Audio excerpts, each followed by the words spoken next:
ایک ایسا واقعہ جب ایک پوری قوم نے اپنی آنکھوں سے سمندر کو پھٹتے دیکھا ہو، وہ قوم جنہوں نے فرعون کو ڈوبتے دیکھا، انہوں نے موسیٰ علیہ السلام کی لاٹھی کا معجزہ دیکھا، لیکن کچھ ہی دنوں بعد اسی قوم نے ایک بچڑے کے سامنے سر جھکا دیا۔ کیسے؟ کون تھا وہ شخص جس نے ایک پوری قوم کا ایمان ہلا دیا؟ کون تھا وہ آدمی جس نے سونے کو خدا بنا دیا؟ یہ واقعہ ہے اسی انسان کا، یہ واقعہ ہے سامری کا۔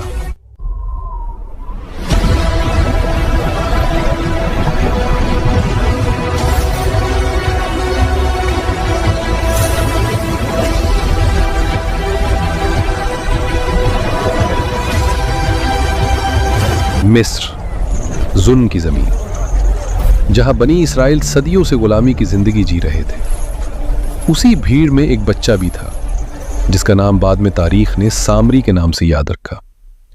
قرآن صرف اتنا بتاتا ہے، اور ہم نے تمہاری قوم کو تمہارے بعد آزمایا اور سامری نے انہیں گمراہ کر دیا، یعنی وہ بنی اسرائیل میں سے تھا اور اس نے بعد میں فتنہ کھڑا کیا۔ بس قرآن اس سے زیادہ تفصیل نہیں دیتا۔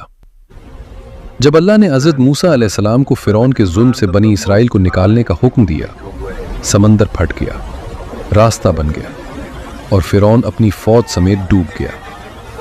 قوم نے اپنی آنکھوں سے اللہ کی قدرت دیکھی، لیکن ایمان صرف معجزہ دیکھنے سے نہیں آتا، بلکہ دلوں میں اتارنا پڑتا ہے۔ لال سمندر پیچھے چھوٹ چکا تھا، فرعون کی لاشیں لہروں میں تھیں، بنی اسرائیل آزاد تھے، لیکن آزادی صرف جسم کی تھی، دل ابھی بھی غلامی سے پوری طرح صاف نہیں ہوئے تھے۔ ریگستان میں سفر جاری تھا، لوگوں کے ہاتھوں میں زیور تھے، وہ زیور جو مصریوں سے لیے گئے تھے۔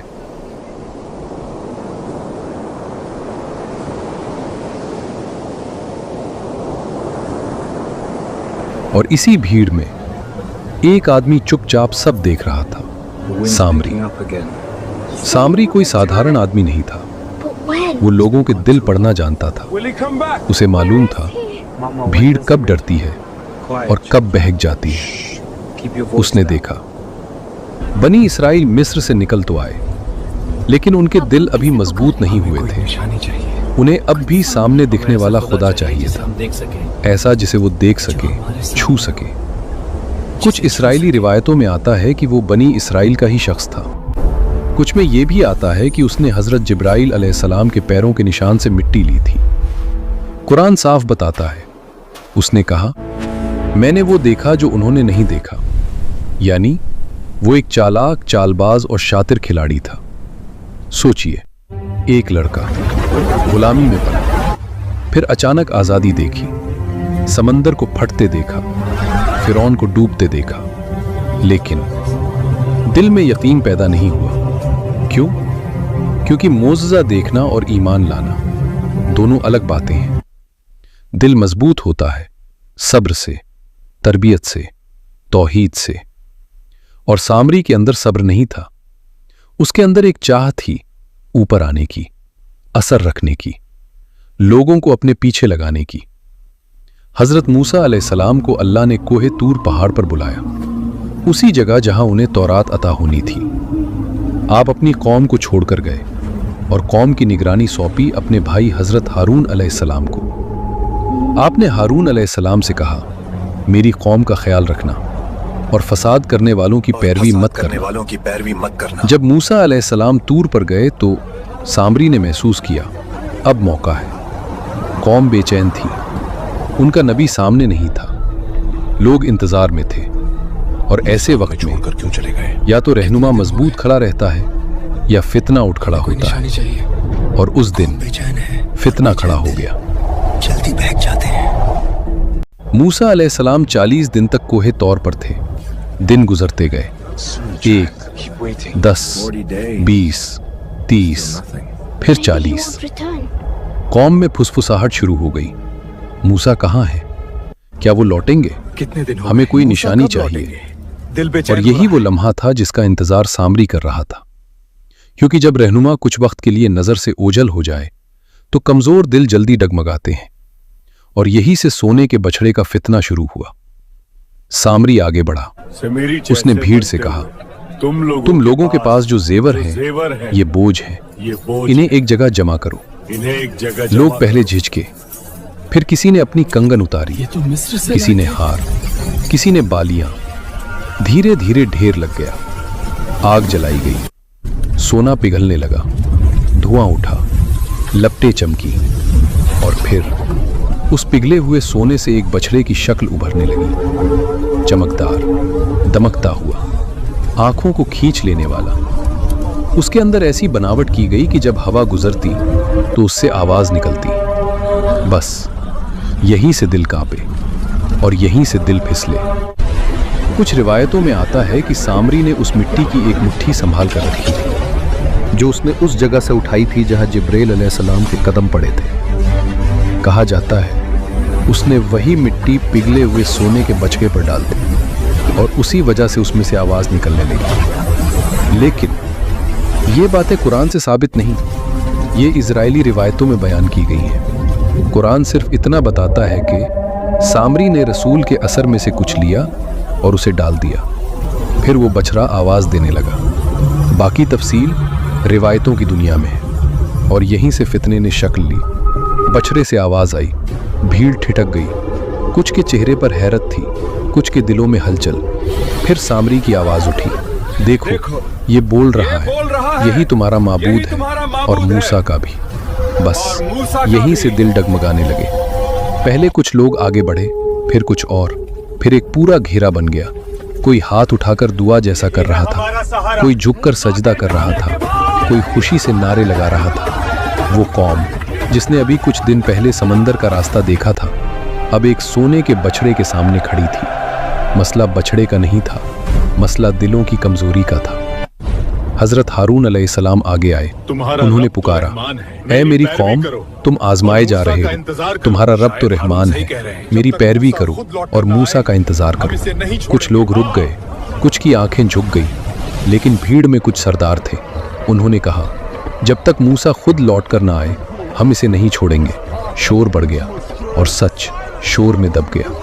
हालात इतने बिगड़ गए थे कि हारून अलैहिस्सलाम की जान को खतरा हो गया था। उन्होंने सब्र किया ताकि बनी इजराइल आपस में लड़ ना पड़े। उधर कोहे तूर पर अल्लाह ने मूसा अलैहिस्सलाम से फरमाया, हमने तुम्हारी कौम को तुम्हारे बाद आजमाया और सामरी ने उन्हें गुमराह कर दिया। ये सुनकर मूसा अलैहिस्सलाम के दिल में दर्द उठा। वो जल्दी जल्दी लौटे। जब मूसा अलैहिस्सलाम लौटे, उन्होंने देखा बीच मैदान में सोने का बछड़ा, उसके चारों तरफ जमा भीड़, झुकी पेशानियां और वो जुनून जो सच को देख नहीं पा रहा था। उनके हाथों से तख्तियां गिर पड़ी, चेहरे पर गम, आंखों में गैरत। वो सीधे हारून अलैहिस्सलाम की तरफ बढ़े। उन्होंने हारून का सिर और दाढ़ी पकड़ ली, जैसा कि कुरान बयान करता है, और फरमाया, किस चीज ने रोका कि तुम मेरी पैरवी करते? जब तुमने देखा कि ये लोग गुमराह हो रहे हैं, तो तुम्हें किस चीज ने रोका कि तुम मेरी पैरवी करते? बनी इजराइल में फूट डाल दी और मेरी बात ये गुस्सा नफ्स का नहीं था, ये दीन की गैरत थी। हारून अलैहिस्सलाम ने नरमी से कहा, ऐ मेरी माँ के बेटे, मेरी दाढ़ी और सिर को मत पकड़ो। मुझे डर था कि आप कहेंगे तुमने बनी इस्राइल में फूट डाल दी और मेरी बात का इंतजार न किया। बेशक इन लोगों ने मुझे कमजोर कर दिया और करीब था कि मुझे कत्ल कर देते। ये जवाब सुनकर मूसा अलैहिस्सलाम का गुस्सा ठंडा हुआ। उन्हें समझ आया हारून ने कोशिश की थी, लेकिन कौम ही कमजोर पड़ गई थी। मूसा अलैहिस्सलाम सीधे बछड़े की तरफ बढ़े। उसे पकड़ा गया और आग में डाला गया, जलाया गया, फिर उसे पीसकर पानी में बिखेर दिया गया। सोना जिसे खुदा समझा गया था, धूल बन गया। मूसा अलैहिस्सलाम ने अपनी कौम से कहा, ऐ मेरी कौम, क्या तुम्हारे रब ने तुमसे अच्छा वादा नहीं किया था? क्या तुम्हें मुद्दत लंबी लग गई, या तुमने चाहा कि तुम पर तुम्हारे रब का गजब नाजिल हो? कौम शर्मिंदा थी, कुछ लोग खामोश थे, कुछ शायद अभी भी हट पर थे, लेकिन माहौल बदल चुका था। जो लोग बछड़े के आगे झुक रहे थे, उनके हाथ धीरे धीरे नीचे गिर गए। कुछ चेहरों पर डर था, कुछ की नजरें झुक गईं, कुछ लोग पीछे हटने लगे, कुछ के दिल कांप रहे थे। क्योंकि जिस नबी की गैर मौजूदगी में उन्होंने शिर्क किया था वो अब उनके सामने खड़ा था। कौम में दो तरह के लोग थे, एक जो सच में बहक गए थे, उनके चेहरे पर घबराहट थी। दूसरे जो सरदार थे और फितने के पीछे थे, उनके चेहरे पर जिद थी। लेकिन एक चीज साफ थी, शोर खत्म हो चुका था। जहां पहले नाच था अब खामोशी थी, जहां पहले जुनून था अब वहां डर था। अब मूसा अलैहिस्सलाम ने सामरी को बुलाया और कहा, तेरा क्या मामला था ऐ सामरी? सामरी बोला, मैंने वो देखा जो उन्होंने नहीं देखा और मैंने एक मुट्ठी ले ली। फिर मेरे नफ्स ने मुझे यही अच्छा लगा। यानी उसने अपनी ख्वाहिश को दलील बना लिया। मूसा अलैहिस्सलाम ने फरमाया, जा, तेरे लिए दुनिया में यही सजा है कि तू कहता फिरे मुझे मत छूना, और आखिरत में तेरे लिए एक वादा है जिससे तू बच नहीं सकेगा। सामरी तन्हा कर दिया गया, लोगों से अलग, रुस्वा। कुछ पुराने मुफस्सिरीन ने लिखा कि सामरी को ऐसी वहमी या शारीरिक बीमारी हो गई थी जिसमें लोग उससे दूर रहते थे। कुछ ने कहा कि उसे जुजाम यानी कोढ़ जैसी बीमारी हुई। कुछ ने कहा कि वो नफसियाती यानी हालत में था, हर किसी से डरता, अलग रहता। लेकिन ये बातें तफसीरी रिवायतों पर आधारित हैं, साफ कुरानी दलील नहीं।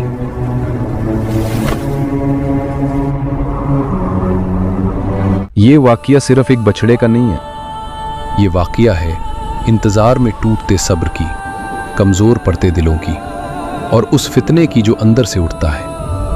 कौम ने समंदर का मोज़ज़ा देखा, फिर भी गुमराह हो गई। क्यों? क्योंकि हिदायत देख लेने से नहीं मिलती, हिदायत सब्र और इस्तिकामत से मिलती है। और जब नबी कुछ वक्त के लिए दूर हों तो असली ईमान सामने आता है।